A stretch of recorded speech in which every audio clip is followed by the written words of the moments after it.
Bonjour et bienvenue dans cette nouvelle saison de 15 minutes de grâce et de vérité. C'est toujours une joie pour moi d'être avec vous, de pouvoir louer le Seigneur avant d'écouter sa parole. Allons le louer ce matin.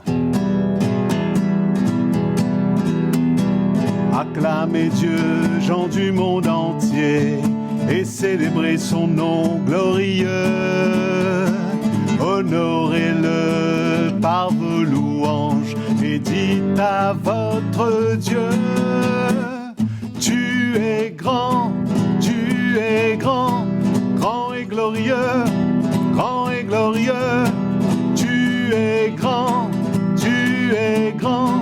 grand et glorieux, grand et glorieux. Nous t'honorons par nos louanges. Tu es notre Dieu. Acclamez Dieu, gens du monde entier, et célébrez son nom glorieux. Honorez-le par vos louanges et dites à votre Dieu: ta puissance brise tous nos liens, brise tous nos liens. Ta puissance brise tous nos liens, brise tous nos liens. Tes louanges éclatent dans nos cœurs, éclatent dans nos cœurs. Tes louanges éclatent dans nos cœurs, éclatent dans nos cœurs.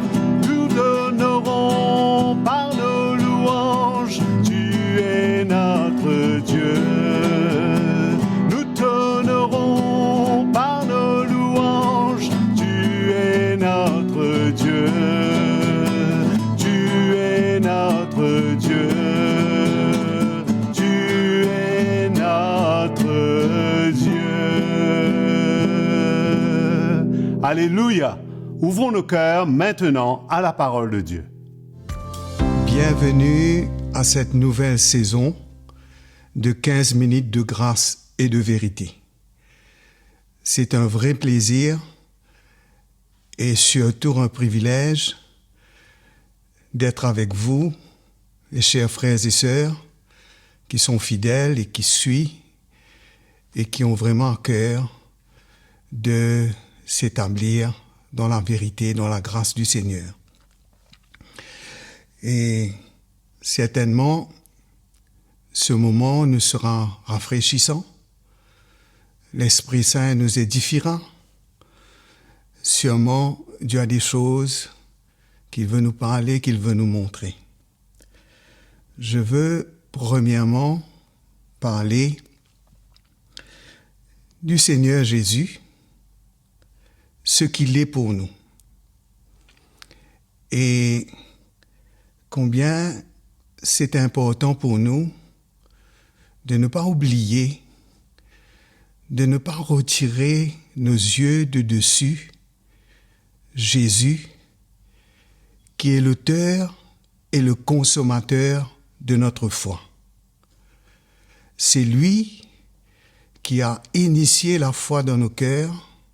C'est à cause de lui, c'est à cause de son sacrifice, c'est à cause de son sang versé sur la croix que nous pouvons aujourd'hui avoir accès à ce si grand et merveilleux salut que Dieu avait préparé d'avance pour nous. Et si nous avons bénéficié de cela, si le Seigneur nous a sauvés, je crois que nous avons une très grande responsabilité. Parce qu'en acceptant le Seigneur, en acceptant ce qu'il a fait pour nous, toute notre vie doit être consumée, doit être prise par le Seigneur, par sa grâce, par sa vérité.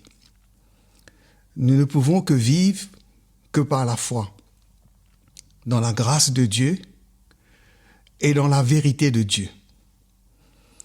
Et je vais lire un petit verset dans le psaume 103, psaume de David. « Mon âme bénit l'Éternel, que tout ce qui est en moi bénisse son saint nom. Mon âme bénit l'Éternel et n'oublie aucun de ses bienfaits. C'est lui qui pardonne toutes tes iniquités, qui guérit toutes tes maladies. C'est lui qui délivre ta vie de la fosse, qui te couronne de bonté et de miséricorde. C'est lui qui rassasie de bien ta vieillesse, qui te fait rajeunir comme l'aigle. L'Éternel fait justice, il fait droit à tous les opprimés. Je crois que ce salut que le Seigneur nous a donné, cet héritage que nous avons reçu de lui, ne nous laisse pas indifférents et ne doit pas nous laisser indifférents et ne doit pas nous laisser ignorants. Nous devons connaître toutes les voies du Seigneur, nous devons connaître les pensées du Seigneur, nous devons connaître le cœur de Dieu, nous devons chercher à toujours nous fixer sur ce que le Seigneur est pour nous et sur ce que le Seigneur a fait pour nous.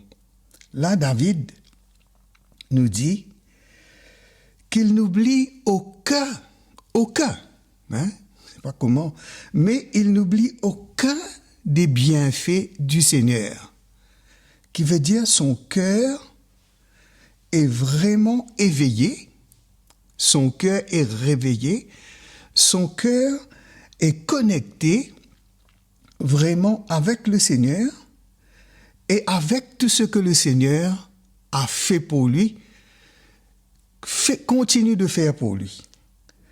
La première des choses qu'il dit, il dit, c'est lui. C'est lui. C'est lui qui pardonne toutes tes iniquités. La première des choses, je crois, que nous ne devons jamais oublier, et que nous ne pouvons pas oublier parce que, après que nous ayons reçu le pardon de Dieu, que nous avons été, comme la parole de Dieu nous dit, que dans l'Apocalypse, que Jésus, à celui qui nous aime et qui nous a délivrés de nos péchés et qui a fait de nous un royaume de sacrificateurs pour Dieu son Père. Le Seigneur nous a aimés, premièrement, et il a manifesté son amour envers nous en nous délivrant de nos péchés, en mourant sur la croix pour nous, en expiant nos péchés. Et il a fait de nous, un royaume de sacrificateurs. Nous sommes devenus un royaume. Et quel royaume? Nous sommes devenus un royaume de sacrificateurs pour le Père. Nous offrons à Dieu des sacrifices vivants. Nous nous offrons nous-mêmes à Dieu. Nous offrons à Dieu nos vies.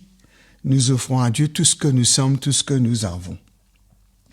Et je crois que c'est important que nous pouvons de plus en plus nous affermir et établir notre cœur dans cette assurance, dans cette foi, dans le sang de Jésus-Christ. Notre foi dans le sacrifice de Jésus-Christ, parce que c'est lui qui a ôté nos péchés. C'est lui qui nous a sauvés de nos péchés. Nous étions perdus, nous étions ennemis de Dieu, nous étions séparés de Dieu, mais le Seigneur nous a réconciliés avec Dieu par le sang de sa croix. Et je crois qu'il ne faut jamais oublier et avoir toujours en vue ce merveilleux sacrifice, de regarder toujours à ce merveilleux Sauveur, de croire en lui. Il y a une chanson que j'aime qui dit « Oui, je veux croire. Oui, je puis croire que Jésus-Christ est mort pour moi. Et sa mort sanglante et triomphante me rend libre par la foi. La mort du Seigneur, c'est ce que nous devons croire. Hein? Nous devons croire dans sa mort, nous devons croire dans sa résurrection. Si nous croyons en sa mort, si nous acceptons de mourir avec lui, si nous participons à sa mort, eh bien, nous connaîtrons sa résurrection. Quelle grâce merveilleuse, quelle vérité, mes frères et sœurs, que par sa mort sanglante et triomphante, il nous rend libres par la foi. Nous sommes libres et nous allons devenir encore plus libres de plus en plus. Je vous encourage à fixer vos regards sur la croix de Jésus. Comme la parole de Dieu nous dit, ayant donc les regards fixés sur Jésus, qui est l'auteur et le consommateur de notre foi. Et je crois que plus que nous nous concentrons et nous regardons à la croix, nous trouverons notre liberté. Je vous remercie. Je suis sûr que cela vous a encouragé et je vous donne rendez-vous dans notre prochaine session. Merci. Merci d'avoir suivi cette session de 15 minutes de grâce et de vérité. Comme vous avez été encouragé, aimez et partagez cette vidéo afin de bénir quelqu'un. Abonnez-vous à notre chaîne CTMI. Écrivez-nous, partagez-nous vos expériences, témoignages à l'adresse qui s'affiche à l'instant sur votre écran. Nous serons ravis de vous entendre. Je vous donne rendez-vous à la prochaine session. Que Dieu vous bénisse.